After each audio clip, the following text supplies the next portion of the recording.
a products I regret buying this year video, as I'm always really positive about makeup in general, but there are a few things that I have that I kind of wish I didn't have, if that makes sense. And before I give them away to friends or my mum to try, I figured I would keep them and store them up to show you guys kind of what I haven't been loving this year. So yeah.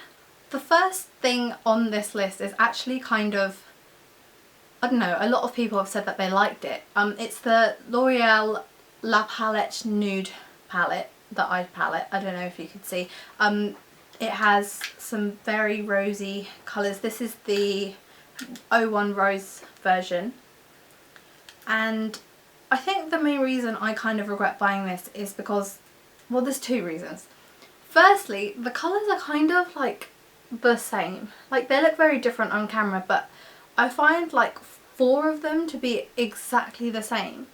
And the other problem I have with it is that it's literally got like 0 colour payoff. Like, the pigmentation is not great when you compare it to other things that have come out of the drugstore.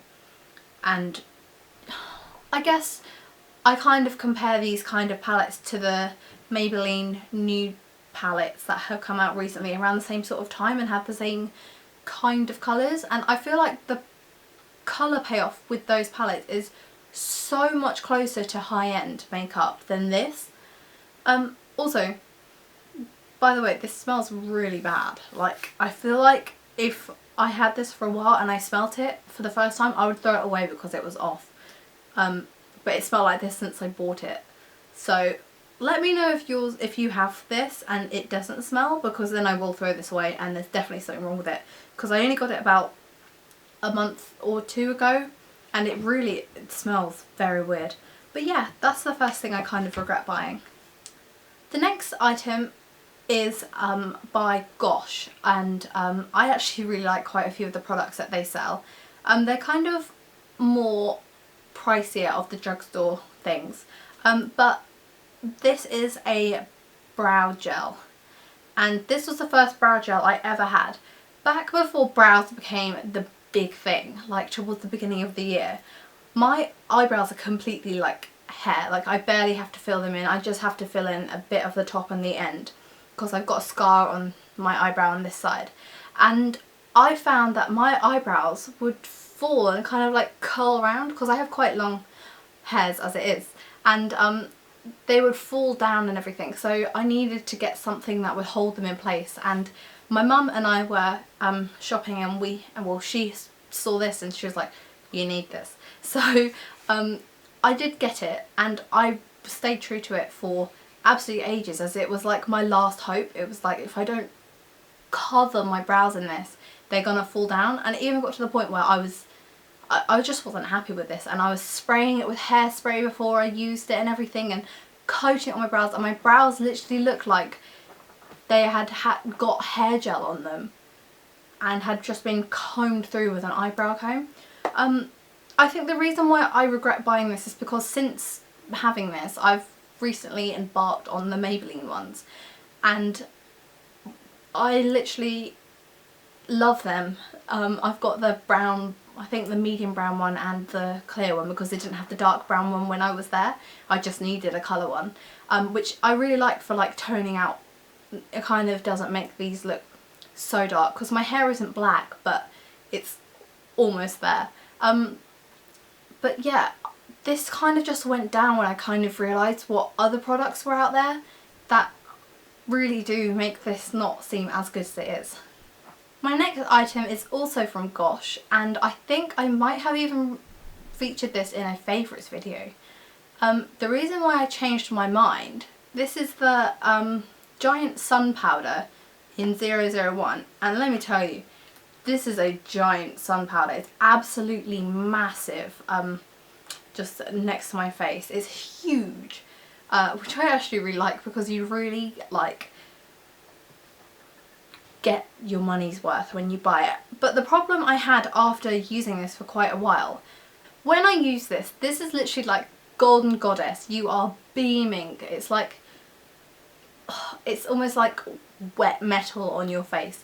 However, my mirror has a dimmer switch light thing on it, so, and the lights are yellow rather than white or daylight type lights. They're very yellow, and using that with the lights being on my face doing my makeup can actually alter my like colour perceptions.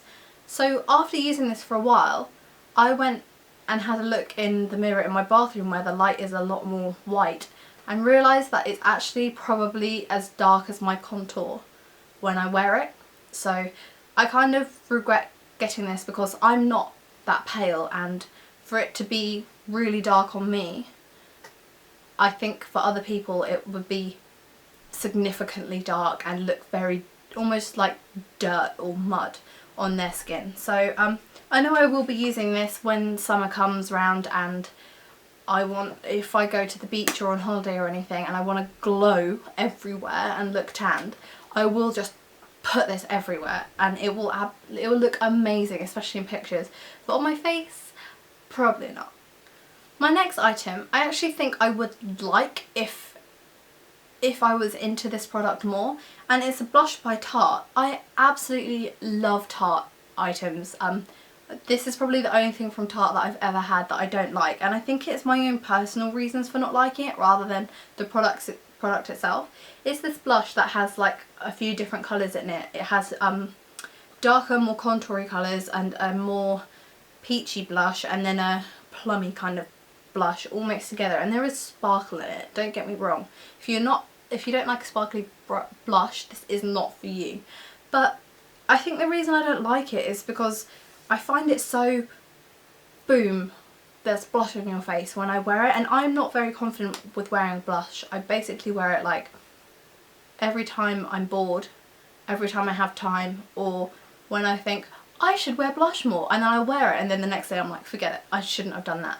But I find with this it's so pigmented that even just like dabbing my brush in it, I'm like, oh, too much, let me wipe it off.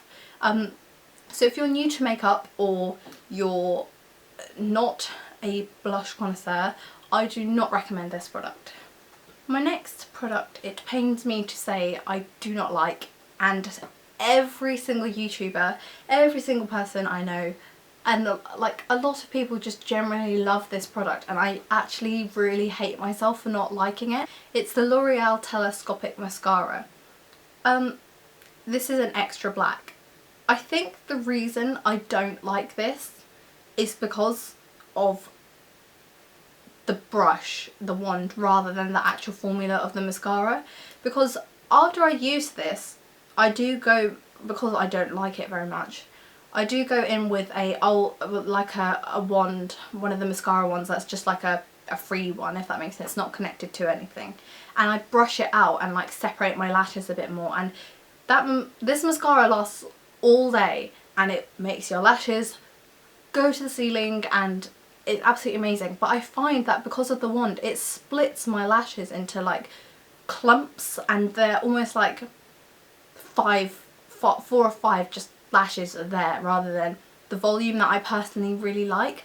When it comes to mascaras, I'm very volume conscious because my lashes, luckily I was blessed and have reasonably long lashes. They're not like, they do stay up when I curl them and everything, but this, I just feel like it splits my lashes in a way that I don't think is very flattering for me.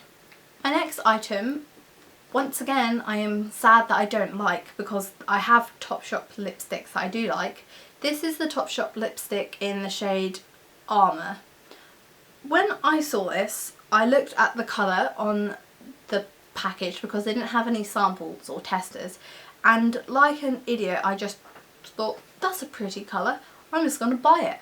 And I didn't do any research on it, which I usually do, and this was towards the beginning of the year when I wasn't so conscious of the makeup I bought. And the colour on this is absolutely gorgeous. Like, I don't know if you'll be able to see. It's literally like the colour of my dreams. It's a kind of everyday pretty colour. But when I got it, it's literally like sparkly purple that has barely, and it's almost like sheer. And I looked at the formula and it is a like It's like one of the sheen ones rather than a matte, which I usually would wear, which is fair enough. Like, I knew that when I bought it, it's more sparkly or glossy than it is matte, of course. But this colour is literally probably one of the worst colours I've ever had, because there's no pigment at all. And I have Topshop lipsticks that I absolutely adore, and I think that the Topshop makeup line is absolutely amazing and I recommend it to anyone. But this colour, if you see it, please don't get it. It's not worth it. It literally comes off as like see-through sparkly purple, and it's not the colour on here at all. My last product is also a lip product, and it is by L'Oreal. By the way, before this I continue, I know I think three of my products are by L'Oreal. I love L'Oreal. I use their foundation every day. I use a lot of L'Oreal products. It's just these ones I just don't like. L'Oreal are one of my favourite brands. I just want to get that out there. And my camera died. Sorry about that, and I'm sorry if I'm in a different space because it means taking the camera to pieces to get the battery out. But my last item is this Glam Matte Liquid Lipstick by L'Oreal Paris. The reason why I don't like this, I am a huge fan of liquid lipsticks. They are literally my favourite things. I wear them every day, like every day. I think I've replaced lipsticks entirely, and there's only like 2 lipsticks I really use anymore, which, you know, but what can you do? Liquid lipsticks, they're taking over the nation. But this liquid lipstick I don't love. The colour isn't really a colour I'd usually go for, but once again, because I love liquid lipsticks so much, I wanted to get quite a few different colours, and not all the brands that I love do those colours. So I found this to be a very kind of festive one. It's called Zip It Rouge, and it's number 513. The reason why I don't like this, however, is because most liquid lipsticks, obviously oily and greasy foods and things and general wear throughout the day can like remove them from your lips, and I'm really good at eating things that don't disrupt my makeup, so I will choose to not go to get certain foods simply because I'm wearing lipstick. With that being said, this stuff comes off my lips when I eat bread. Bread is dry. I just think that the staying power of this is just not worth me having it, because liquid lipsticks are so pigmented that you can't just have a bit missing, if that makes sense. I guess you could kind of get away with it with lipsticks, because you can just like rub your lips together and maybe it will shift some of the product into that area that the product's missing. But with liquid lipsticks, because they dry so matte and are literally stuck to where they are, they're dry and they're not going to move about at all. So if there's a bit missing, everyone knows there's a bit missing. The colour of your lips is shining through, and when it comes to this colour, that's a very different colour than the colour of my lips. So I just find that this liquid lipstick in general is not great. I haven't tried any of the others from this range, like any of the other colours, to see if there's different formulas or anything. I just think that the formula of this one I don't love. That was the last product I regretted buying this year. I hate that there are products that I don't like, because they're usually from brands that I love. Otherwise I won't get them generally. I don't tend to buy products from brands that I don't like. But there are always things in life that don't match up and don't work for you, and I think that that's fine. So I thought I'd share them with you. Thank you so much for watching this video. Please like, comment and subscribe, and I'll see you in my next video. Bye guys!